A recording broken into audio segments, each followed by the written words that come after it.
बाबू ठलाले कहे बिंदिया बाली घरे आजा हाले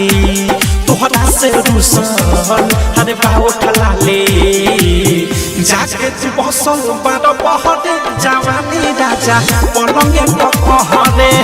आगी के जही से लहरे जवानी राजा पलंगे पकहरे कहे बिंदिया बाली घरे आजा हाले तोहरा से रुसल अरे बाबू ठलाले जाके तू बसल बारो बहरे जवानी राजा पलंगे पकहरे आगी के जही से लहरे जवानी राजा पलंगे पकहरे जवानी राजा पलंगे पकहरे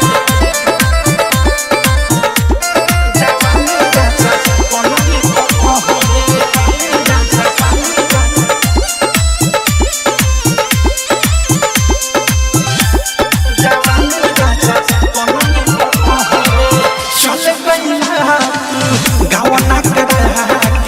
बिरहिन जैसे रूप धरा के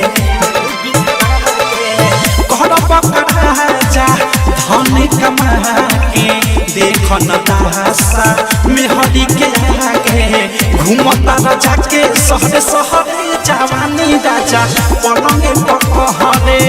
आगी के जैसे लहरे जवानी राजा पलंगे पकहरे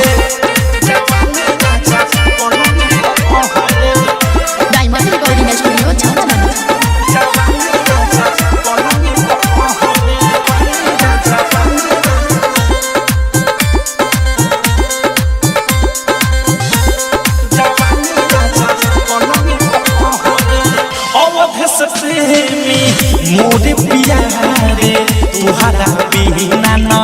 लागे जियारे